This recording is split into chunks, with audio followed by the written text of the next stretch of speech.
তো hello guys, welcome to new another blog video. তো আজকে আপনাদের জন্য থাকছে একটি ধামাকা ভিডিও। এখন বলতে পারেন কিসের ধামাকা ভিডিও, আবার কোন ধামাকা হয় নাকি গাইস?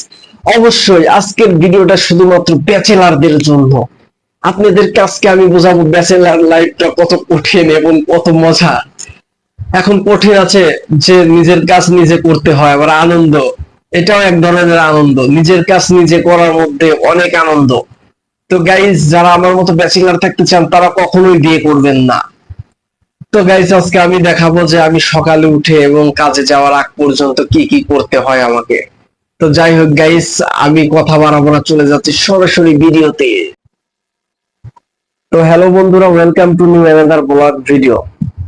তো এখন বাজে হচ্ছে সকাল 9টা বাজে 40 প্রায়। তো আমি এখন মাত্র ঘুম থেকে উঠলাম। তো ঘুম থেকে উঠলাম হচ্ছে, আমি দেরি করে ঘুম থেকে উঠেছি কারণ আমি এখনো বেকার আছি, কোনো জব টব করি না। তো আমি হচ্ছে গার্মেন্টসে চাকরি করতাম আগে। তো সেখান থেকে আমি বরখাস্ত হয়েছি। যাই হোক, সেটা আমি বলতে চাচ্ছি না কিসের জন্য বরখাস্ত হয়েছে। তো আমি এখন হচ্ছে আমার বাসার নিচেই একটা ট্রেনিং সেন্টার আছে, সেইখানে আমি হচ্ছে কাজ শিখি। ওইখানে স্বল্প মূল্য মেশিন চালানো শেখায়। তো যারা গার্মেন্টস রিলেটিভ কাজ শিখতে চান তারা আমার সাথে যোগাযোগ করতে পারেন। তো যাই হোক গাইস, আমি বেশি কথা বাড়াচ্ছি না, আমি এখন হচ্ছে কাজ শিখতে যাব। আমার কাজ শিখা প্রায় শেষের দিক। কালকে তো হচ্ছে 1 তারিখ, আজকে 30 তারিখ। তো আমি কালকে গার্মেন্টসে অপারেটরের ইন্টারভিউ দিতে যাব। তো ইন্টারভিউ দেওয়ার আগে আমি ভালোভাবে মেশিং এর কাজগুলো শিখে নেব। তো হাতে যেহেতু সময় নেই, আমি গোসল করে খাওয়া দাওয়া করে তারপরে কাজ শিখতে যাব। কিন্তু তার আগে দেখেন গাইস, আমার বেডরুমের কি অবস্থা।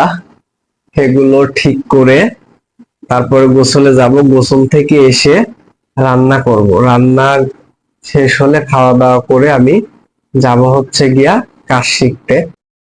ফ্রিজে দেখি কি আছে। দেখেন গাইস, ফ্রিজে মোটামুটি রান্না করার মতো আছে। আমি এখন আসলাম হচ্ছে আমার কিচেন রুমে। দেখেন কিচেন রুমে রাত্রে কি অবস্থা করে রাখছি। তো এইগুলো সবকিছু এখন আমার পরিষ্কার করতে হবে, মানে কাজের বুয়ার মতো। বাসায় বউ না থাকলে বা একটা বাসায় মেয়ে মানুষ না থাকলে যা হয়। তো যাই হোক গাইস, আমি এখন এগুলো পরিষ্কার করব। পরিষ্কার করার পরে গোসলে যাব। গোসল করে তারপরে রান্নাটা চড়িয়ে দিয়ে যাব। আমি এখনই রাইস কুকারে রান্নাটা সেরে গোসলে যাব। গোসল করে খাওয়া দাওয়া করে তারপরে আমার ঘর টর গুছিয়ে তারপরে আমি যাব হচ্ছে কাজ শিখতে। ব্যাচেলার থাকলে যে গাইস কত কষ্ট করতে হয় সেটা আমি একমাত্র বুঝতেছি। ঘর দুয়ারের কি অবস্থা। যখন আমি কাজ করতাম তখন হচ্ছে গাইস সারাদিন কাজ করে রাত্রে এসে যখন রান্না করতে হতো বা এগুলো ঠিক করতে হতো, অনেকটাই বোরিং লাগতো। কিন্তু এখন আমার ধীরে ধীরে অভ্যাস হয়ে গেছে ঘরের কাজ করতে, আমার এখন ভালোই লাগে। তো গাইস, আমি এখন গোসল করতে যাব। ততক্ষণে আপনারা আমার পাশেই থাকুন। আমি গোসল করে এসে বাকি কাজগুলো আপনাদেরকে দেখ। তো ফাইনালি এখন আমার সব কাজ কাম শেষ, খাওয়া দাওয়াও শেষ। এখন আমি হচ্ছে রেডি হয়েছি যে কাজ শিখতে যাব। তো গাইস, যারা আমার মতো কাজ শিখে বেকারত্ব জীবন দূর করতে চান তারা অবশ্যই আমাদের সাথে যোগাযোগ করতে পারেন। যদিও এটা কোনো স্পন্সর ভিডিও না, তারপরও আমি বলছি ট্রেনিং সেন্টারটা অনেক ভালো। স্বল্প টাকায় আপনারা নিজের মতো করে হাতের কাজ নিজের মতো করে শিখে নিতে পারেন। তো যারা বিশেষ করে গার্মেন্টসে চাকরি করতে চান, আর আপনারা হয়তো জানেন যে বর্তমান সময়ে গার্মেন্টসে চাকরি পাওয়া অনেকটাই কঠিন হয়ে দাঁড়িয়েছে।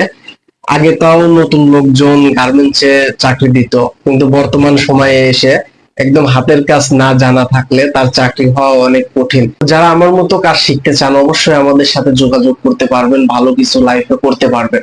তো আমার এমনিতেই অনেকটাই লেট হয়ে গেছে গাইস। তো আমি এখন যাব কাজে। তো দেখতেই তো পারলেন ব্যাচেলার লাইফ কি রকম। তো যারা আমার মতো ব্যাচেলার লাইফ এনজয় করতে চান তারা কখনো বিয়ে করবেন না। বিয়ে শাদীর মধ্যে গেলে ব্যাচেলার লাইফটা মিস করবেন। তো যাই হোক গাইস, এরকম নিত্য নতুন ভিডিও পেতে আমাদের চ্যানেলটি অবশ্যই সাবস্ক্রাইব করে পাশে থাকবেন, যাতে করে নতুন ভিডিও পেলে সবার আগে আপনার কাছে পৌঁছে যায়। তো সামনের ভিডিওতে ভালো কিছু নিয়ে আপনাদের সামনে আসার চেষ্টা করব। ততক্ষণে ভালো থাকবেন, সুস্থ থাকবেন। আল্লাহ হাফেজ।